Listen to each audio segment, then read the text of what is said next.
Okay. Welcome everyone to the briefing, Sierra Club Pennsylvania's series of live legislative updates. My name is Melissa, she, her pronouns. I'm the senior distributed organizer for the Sierra Club Pennsylvania chapter, and I facilitate the series. You're going to be hearing tonight mostly from Jen Quinn, our legislative and political director, and we also have Nate Regal, our clean energy program advocate, joining us as well. I have put into the chat the link to our notes document. It's called the Briefing Digest. So when you hear references to either the digest or the notes, it is referring to this living document that we update after each session with all of the action items and links that you may watch during the webinar. As always, a recording of this session and the links will be sent out to you within the next day or so. There will be time for questions at the end, so do stay on mute until Jen has finished her presentation. And at that point, we'll take questions in the order they are received. Feel free, if something comes to your mind, to stick it into the chat in the meanwhile. And I think with that, I will go ahead and turn it over to Jen. All right. Thank you, Melissa. Thank you, everyone, for joining us. I will share my screen on this brand new computer and try to figure out how this works. Hopefully this is working.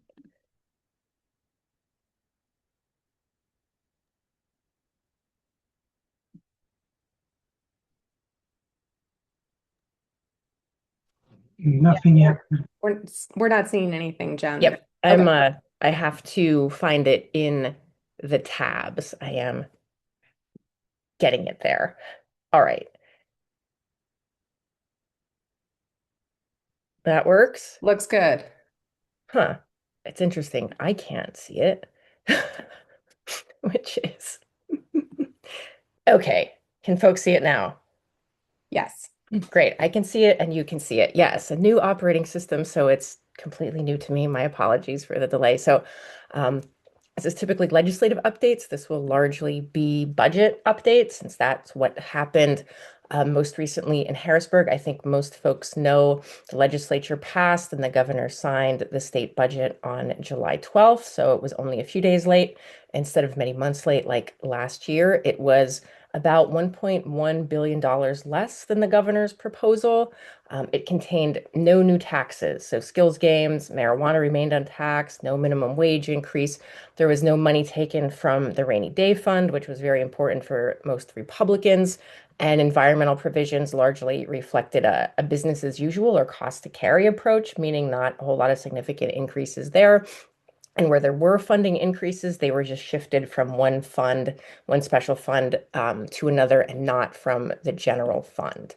And so the good things that we saw in there, so Solar for Schools, we've talked about that a lot on this call. So the Solar for Schools grant program is exactly what it sounds like. It allows schools to build and adopt solar. That continues with $25 million this year. This was based on a deal that was struck, I think, 3 years ago, where an EV fee, electric vehicle fee bill was established in Pennsylvania. But the deal was there would be 10 years of funding for Solar for Schools at $25 million a year. So that was a handshake deal. It's still holding strong. It's good to see that being in the budget. And then we also saw something called advanced transmission technologies included in the budget. So this is language in the fiscal code that came directly from House Bill 2223 from Rep. Fiedler. Again, this is something we talked about multiple times on this call. This bill passed the House unanimously, and it requires utilities when they're building transmission to evaluate these ATTs or grid enhancing technologies. So things like dynamic line ratings, new conductoring. So essentially, instead of building a brand new power line, you're upgrading what exists. It's efficient, it gets more power on the lines, and it's a lot more cost effective than building more and more lines. So a good step there, common sense, happy to see it in the budget. And then a few other good things. We saw solar decommissioning. This establishes bonding or financial assurance requirements for large solar facilities, as well as decommissioning standards. This was something that was supported by the solar industry because they're currently dealing with a patchwork of regulations and requirements depending on whatever municipality they're building in. And this establishes statewide standards. So they were very happy to see that this advanced, not within the budget, but as part of budget negotiations, but passed as a separate bill. And then we also saw electric load forecasting for those who are following PJM and what's happening there, the build out of data centers. It's very important that we're forecasting accurate energy demand. We don't want to build too much or too little when it comes to the grid. And so this gives the PUC, the Office of the Consumer Advocate, the Small Business Advocate, the ability to review these confidential agreements between utilities and large customers like data centers to make sure this forecasting is accurate and we're building the right amount of infrastructure and power for the grid. And then there were also, like always, every budget, there were some concerning things that were slipped in there. This is an issue we're still trying to figure out totally. We loosely refer to it as attainable bottom. This was language pulled from Senate Bill 712. This language was actually negotiated with DEP and the gas industry and the coal industry. It establishes a new, or some would say reduced standards for plugging orphan and abandoned wells.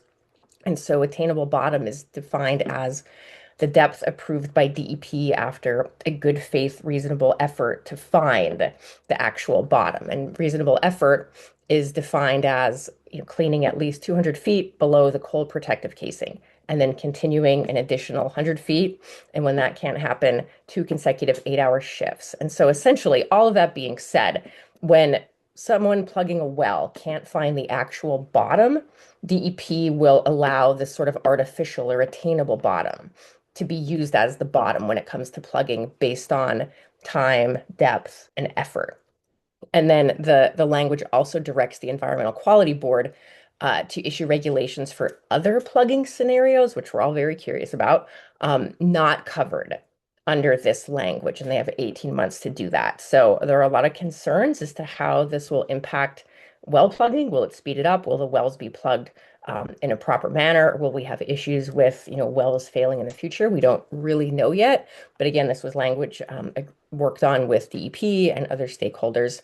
And so it was easily slipped into the budget. Another gas-related issue that was slipped into the budget. This deals with Utica wells and deep wells. Folks may know we have a lot of Marcellus shale wells. Utica wells are even deeper drilled than those, and this creates an exception to the 1961 Oil and Gas Conservation Law setback rules. So there's a 330-foot setback in that old law from the lease boundaries. That's waived.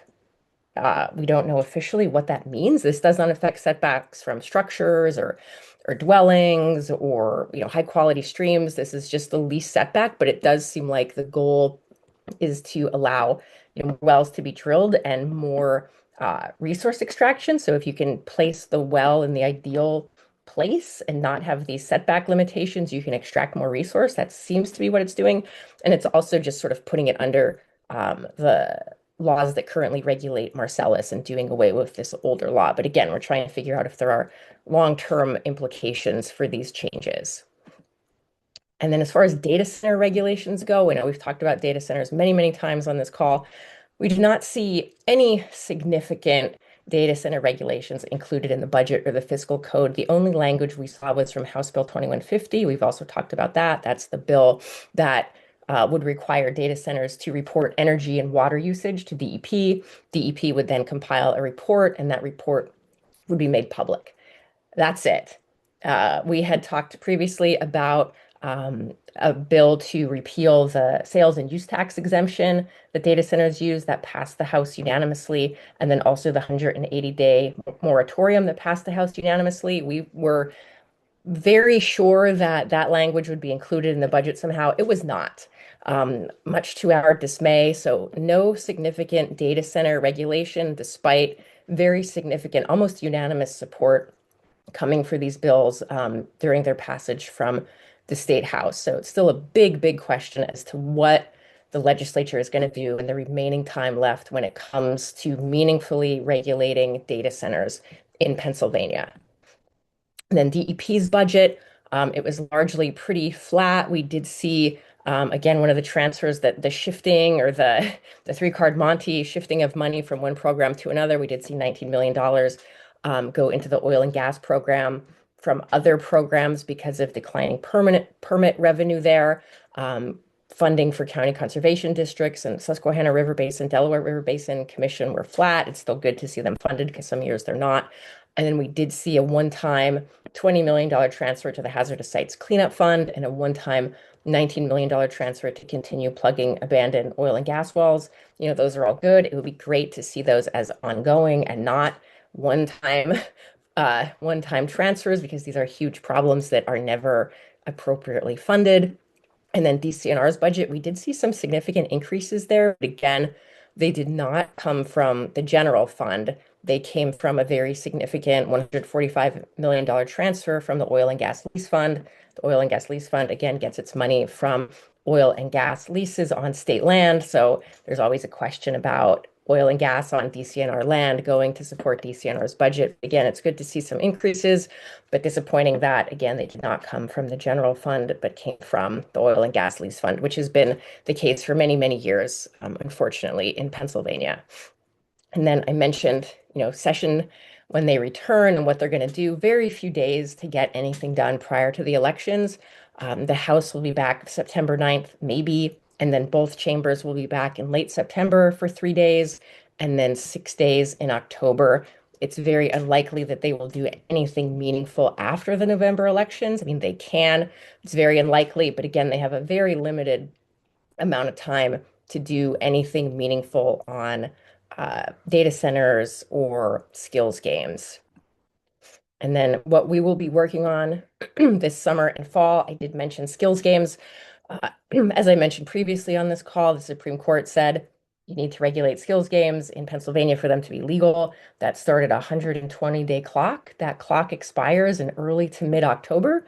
And so if the legislature does not regulate them by that deadline, they were illegal and can be seized. So we're believing that they will regulate skills games since they pretty much have to when they come back. But we have not heard anything substantial as to what that will look like or if that's actually going to happen. We're just guessing that they will likely do that. And again, that's regulating skills games, not taxing them. And then what we will be focusing on, a bill we've talked about previously, House Bill 2380. This is a battery storage bill. We are seeking co-sponsors. We want to show support for that bill moving forward so it can get a floor vote in the fall. We do have a series of actions you can take there to ask your rep to co-sponsor that bill. And then House Bill 1834, we've talked about this many times. This is the big data center bill, significant consumer protections, clean firm energy requirements, LIHEAP contributions. Our focus right now is getting the Senate to move because, again, this bill passed the House. The Senate was unwilling to pick it up and do anything with it related to the budget. And so we do have quite a few actions you can take in the briefing digest targeting the Senate over the summer and early fall because we think it is very important that they pass multiple regulations, possibly including, the 180-day pause, the sales tax repeal, and definitely House Bill 1834. And then the last bill I'll flag, we're still working on this one. This is House Bill 2651. This is a citing bill, so it would make it easier to cite renewable energy projects. We are working on a toolkit for that. We don't have that done yet, but if folks remember the lightning plan and the reset board, this is a different iteration of that, focusing solely on citing renewable energy projects. And there should be an effort this fall to again get a floor vote in the House. And so we will, when the toolkit is finished, add that to the briefing digest. I think that might be, yep, that's my last slide. Yep, and our action alert roundup slide here. If you go to that link, you can see them all in a nice row. If there are any that you have not taken action on, please do so. In particular, the top two are the most recently updated. Yes. So the battery storage bill is your top one there. Make sure you click through that. And then the second one about 1834, that language has been updated to reflect that the budget has been passed and that 1834 has not moved. So please go back into that one and fill it out again if you have already done it in the past. So and then I think the next slide is just our reminder about our chapter advocacy team, which is not going to meet in August. We're on summer break, but we will be meeting on September 3rd. So I hope folks will join us for that as well. And then we can move into questions. There are actually none in the chat. So would anyone like to either use the raised hand feature or put your question into I the just wanted to chat? flag really quickly for folks. So it should be pretty quiet as far as legislation goes. But next week, not next week, next month, we'll do an episode of the briefing where we look at competitive state house and state senate races. So we'll do an electoral overview. Just wanted to put that on your radar since nothing is happening in the legislature, but we still want to connect. And I think folks will be interested because we do have a chance to increase the majority in the House and gain some ground in the Senate as far as, electing folks who care about the environment. So I will stop sharing. Great. Thanks, Jen. I forgot that last slide was there. So now No it's time for problem. questions. I do see a raised hand. Daryl. Yes. Uh, Two questions. One very, very quick, and that is um, because there's an election and this session will come to a close, anything not passing would need to be reintroduced. Is that right? Correct. Yes, this is the end of the 2-year session, the end of this year. Okay. Um, with uh, the abandoned wells, $19 million.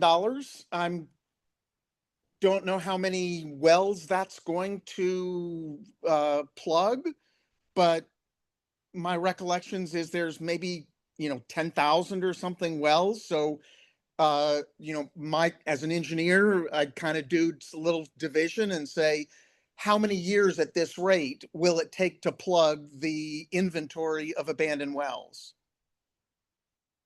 Yeah, it's definitely a drop in the bucket. The numbers for wells, I think, are anywhere from 200,000 to 600,000. They're not even really sure. So yes, we do know that Governor Shapiro likes to celebrate, the 200th well, let's have a press conference, the 400th well, let's have a press conference, but there's so much work to be done with wells, and I get it. It's good to see the $19 million, but yeah, it should be like $1.9 billion, honestly, if we wanted to really address it. So, yep, I get what you're saying. Thank you. And then our next question was in the chat. Anything going on with balcony solar? Uh, So I don't know if you were on the last call. I'll also see if Nate has any updates, but we've talked about this previously. So IBEW has concerns, safety concerns with this bill that have not been addressed, and that is the stumbling block. It's been the stumbling block for a good 8 months at least. And as far as I know, they have not been addressed. I don't know, Nate, if you have anything else to add to that. Unfortunately, it's passed in other states. We don't know what the difference is. We've heard rumors that it's only one person who has a problem with this, but yeah. Anything to add, Nate? It's still in that committee. The optimistic part that at least that I look at is a lot of our neighboring states have passed legislation, so I think the momentum is there. So even if it's not this session, next session looks more promising. Great, thank you both. Hand raised by Elaine and her wonderful cat.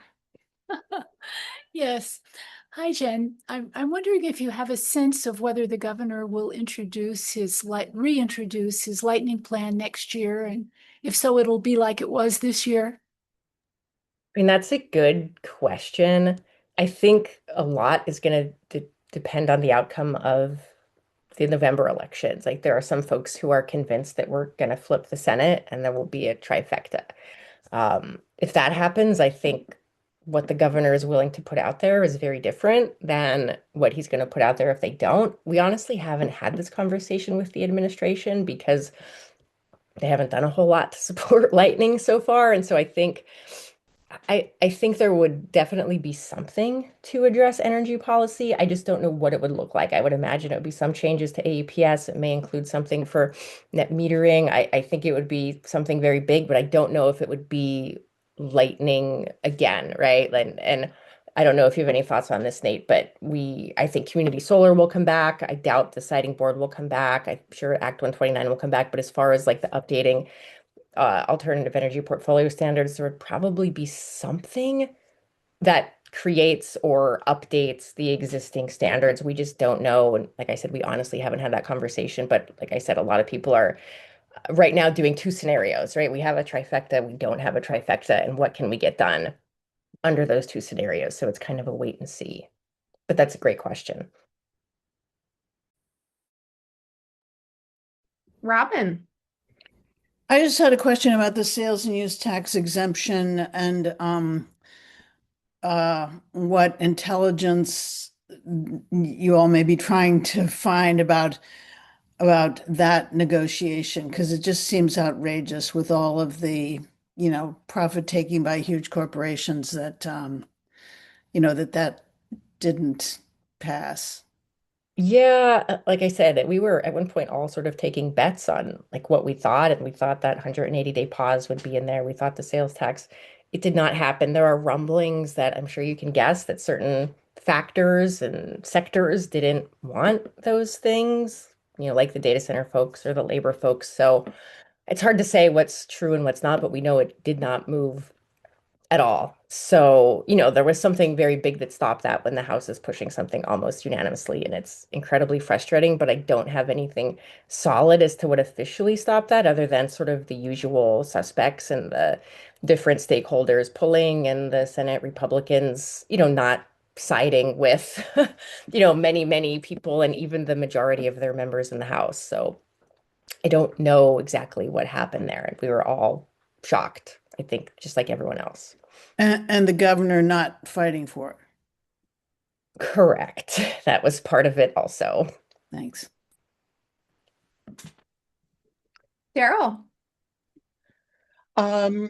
So as an engineer, the question is, you talked about, for example, you talked about the drilling and deep, I can't remember what the terminology was, but it's a technical thing.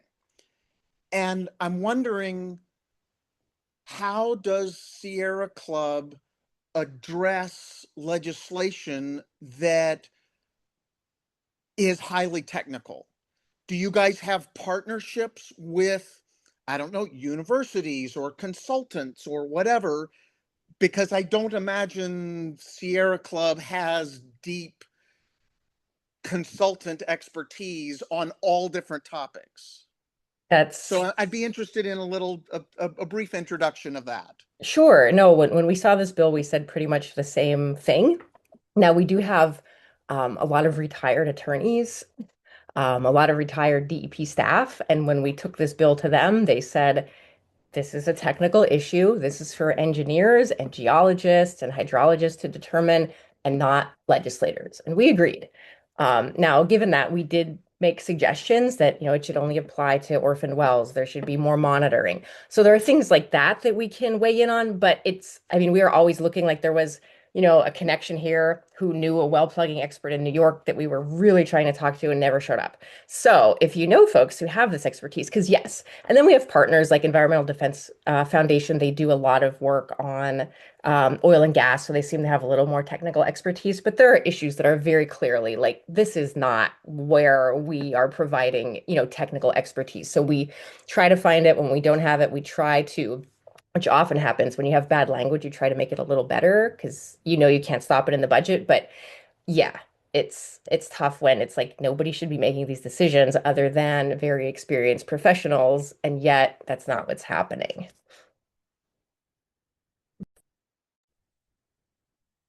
Great question. Diana writes in the chat, how will Utica shale extraction be different from Marcellus? Well, so that's what we're also trying to figure out. As of now, it looks like the only real change is that removal of the setback. That was a holdover from the old 1961 law, but they both have a lot of overlap as far as like DEP permitting, Act 13. And so again, we are like ourselves, Pennsylvania Environmental Council, EDF, are trying to figure out what these changes really mean. But it seems like Utica will be more similar to Marcellus. They were already similar, but now this sort of one outlier has been removed. Yeah, Jen, the reason I'm asking is because I live in Lackawanna County and we do not have any fracking in Lackawanna County. And so I went out and searched on the web, why is there not fracking in Lackawanna County? And answers I can find out there is that it's geologic, that there just was not gas, or the gas deposits were ruined by all the mining that went on. So if this technology is now probing the Utica, is gas extraction coming to Lackawanna County? And that's why I'm asking. Yeah, and I will say that, we knew that the attainable bottom language and this Utica language were the top two priorities for the gas industry, and they got both of them, which I think speaks volumes to Pennsylvania government and politics. But again, we don't know, but it does remove that one hurdle. And they wanted that because it does allow sort of better placement and more resource extraction. I heard, we can extract $2 million more from every well. Again, I'm not an engineer, as like Daryl said. I don't know exactly what that means, but those were what we were hearing and what a lot of the motivation was. But again, it is like to be determined as to what this will look like on the ground. And I think we're all concerned. Thank you. Daryl. So my understanding, I mean, I'm an engineer, but I follow various things and I'm not a geologist or anything, but the different types of shale, Marcellus shale, Utica shale, they're just at different depths in different regions that have been laid down at different times in history, over different millions of years ago, whatever. But so my understanding would be it in order to extract gas from the Utica shale, they would also use fracking technology. It's just at a different depth. It's a different geologic formation because it covers a different area, all that kind of stuff. But from a gas extraction point of view, it would be a fracking process. And maybe Michael D'Adamo, maybe he has additional information. I don't know. Go ahead, Michael, about this or any other question. No, I didn't have any other information about that. But I was going to ask regarding, I can't even recall the context. A lot of information comes at you on this webinar, but the renewable project siting bill, I'm not familiar with that. Would you mind, Jen, just giving sort of a thumbnail sketch of what exactly are they trying to advance with making siting easier? Yeah, so I'm not super familiar with it either. It's a relatively new bill. We're going to dive into it in a few weeks, but it's in a nutshell, and like the simplest form is establishing a certain set of statewide standards, right? And so this is to prevent the de facto bans that we're experiencing when municipalities can have very restrictive zoning. So again, this is putting siting to a certain extent in a statewide standard. And so that cannot be, a municipality couldn't have a stricter standard. So it's a variety of standards as far as like locations and setbacks and zones. But we will do a deeper dive on that bill when Nate and I have more time. It's a relatively new bill. I think it's a big bill. We were surprised to see it so late in the session, but it does sound like there will be an effort to get some momentum built this fall. But yeah, stay tuned for a deeper dive. We'll go into what that officially does. But in a nutshell, statewide standards for siting only renewable energy facilities. Okay. I wonder if they're also going to include making more efficient the process of, what is it, the application for like putting solar projects to kind of fast track it, things like that. Oh, like in PJM? Yeah, I think this is strictly like the placement, like the actual like physical Placement, okay. placement and not the interconnection. Okay, thank you. All right, folks, we are at time. If you have any additional questions that come up, please don't hesitate to reach out. As Jen said, we will return sometime in August, so keep an eye on your email for that calendar invitation. And with that, have a wonderful evening. Thanks for joining us. Thank you.